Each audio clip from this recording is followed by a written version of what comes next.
This is Not Worth Living, a podcast that features creatives interviewing themselves with a preset list of questions. Unlike other podcasts that feel like conversation between friends, this one aims to feel like eavesdropping on a psychiatrist's visit. Today's episode features... Hi, this is Chirstopher Zeischegg. Thank you to Ira Rat for having me on this podcast where I interview myself.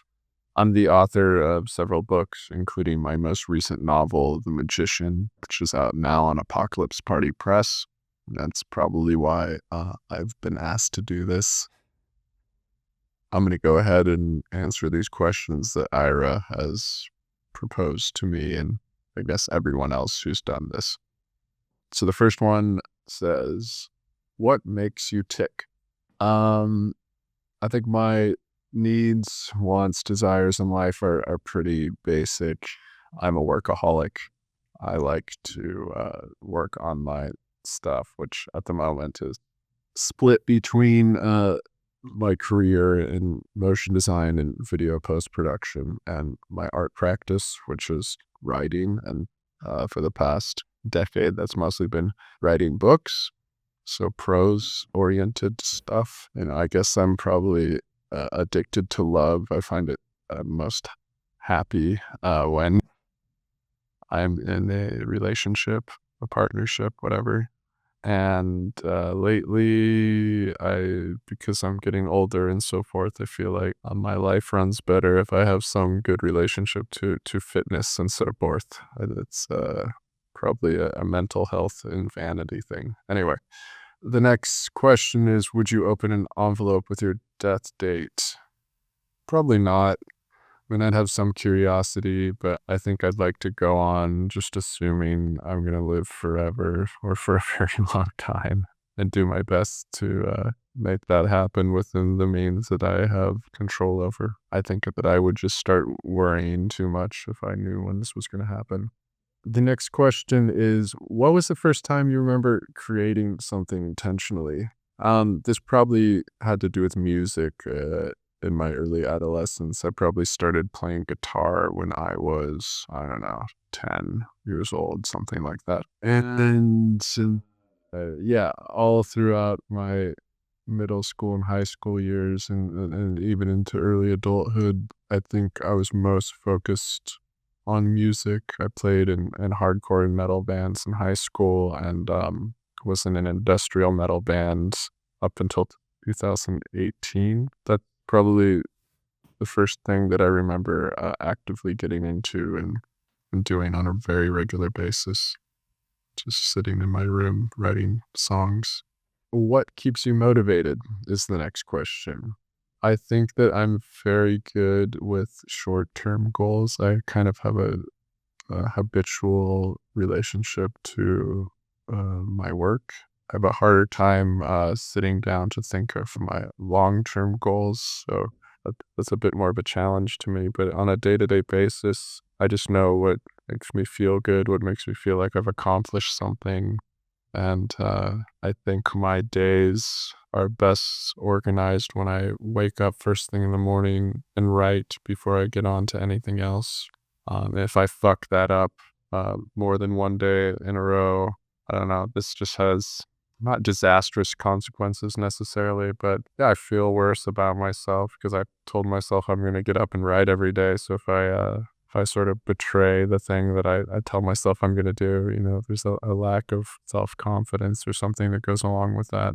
Yeah, I think I just have a very habitual relationship to a lot of things in my life. So if I narrow those down, I don't know, things seem to work better. When there's too much shit going on, I feel like I have to, if I were the type of person that's like, okay, well, I'm going to block off these 3 months and do nothing else but write. I mean, I can't fucking function like that. I need to do all of the things I need to do every single day, but they're just broken up into little chunks. That's how I write.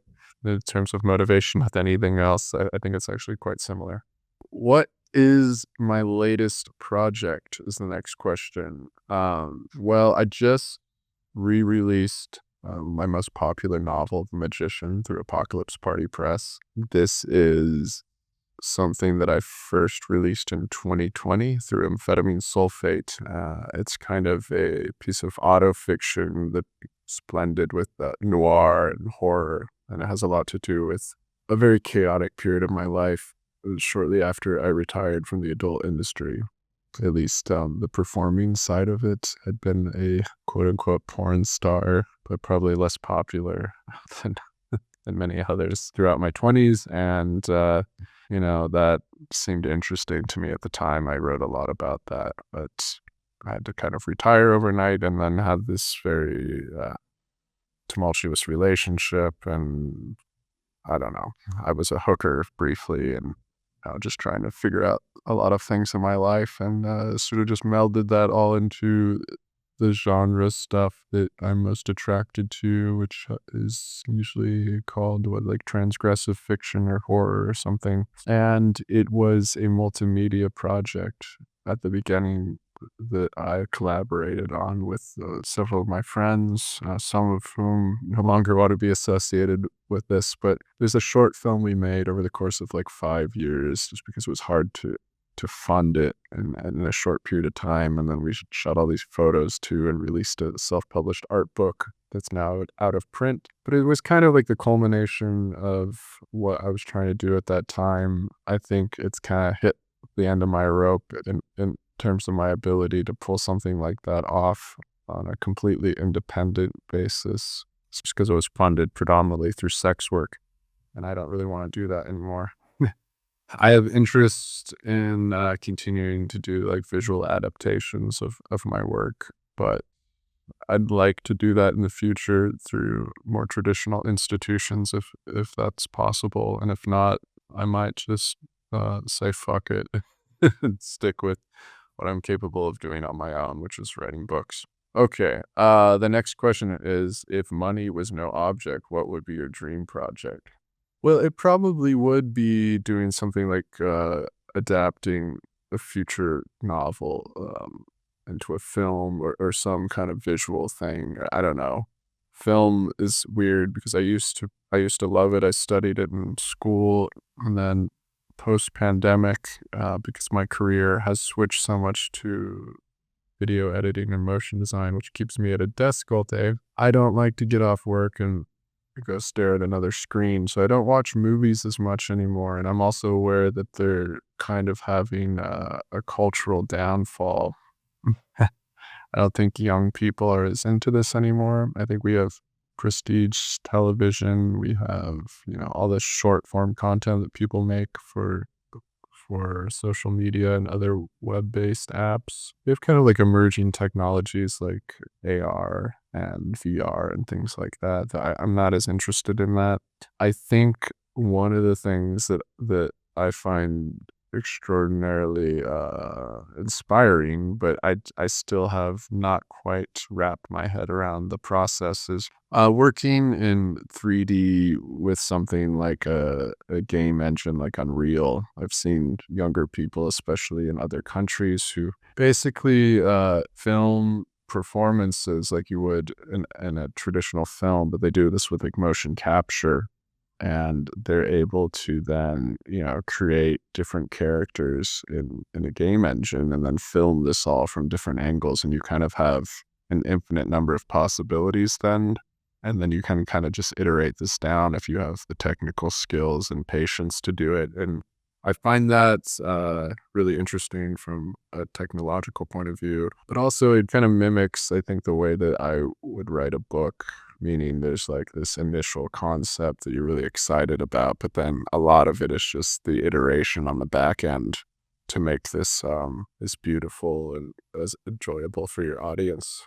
So, if I had enough money, I'd probably work on a visual project using these sort of emerging technologies and game engines, but that seems relatively expensive at the moment, or at least massively time consuming to learn all of this stuff. I have a little bit of knowledge, but not enough to pull off a project like that. Is there a quote or a motto that you work by? No, I don't have anything like that. The next question is, would you be friends with yourself? Yeah, I think so. I think I'm a good person to get along with. Would I be close friends with myself? I mean, that's probably up to me, the two versions of me. I think I keep a very small group of close friends. I'm not a very social person in real life. I mean, I like that, but like a lot of writers, I think we're very introverted. It's nice to meet other people, to kind of have these digital relationships that you can spend small amounts of time on. But in terms of, real world friendship, where I actively like hang out with people, I don't know, more than one or two hangouts a week, I get pretty burned out. I like being in love and having, that kind of partner I live with who are around each other a lot. I'm comfortable with that kind of thing. But yeah, anyway, what do you do differently from other people? Yeah, that's the next question. What do you do differently from other people? Well, I don't know exactly.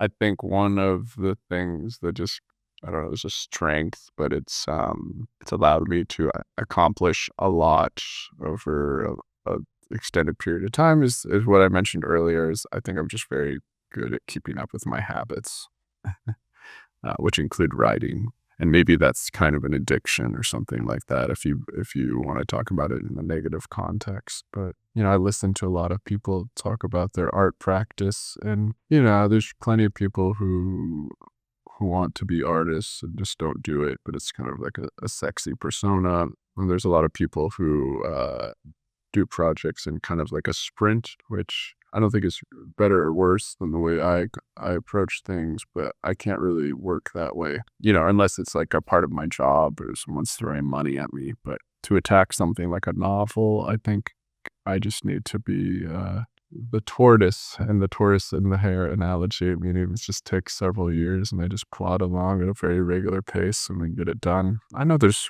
a lot of people like that, but I guess if you lump me in with them, I don't know what percentage of the population that is, but I assume it's somewhat less than normal. I don't know. And lastly, what would you like your epitaph to say? God damn it, Ira. I should have read these before I started talking. Fuck if I know. That's up for someone else to say. I don't think you should. It's like blurbing your own book or something. That seems like insane shit to do. I don't want to talk about myself in that way. It's hard enough to write like a book description or your own biography. Mostly it should just say the years that I was alive, my name. If that means anything to anyone at that point, they'll carry that with them, hopefully, and eventually I'll probably just be forgotten like everyone else. But perhaps if I have a wife or children or something, they'll at least remember me for a few years. Anyway, I guess I will send this off. Hope this wasn't a complete waste of everyone's time.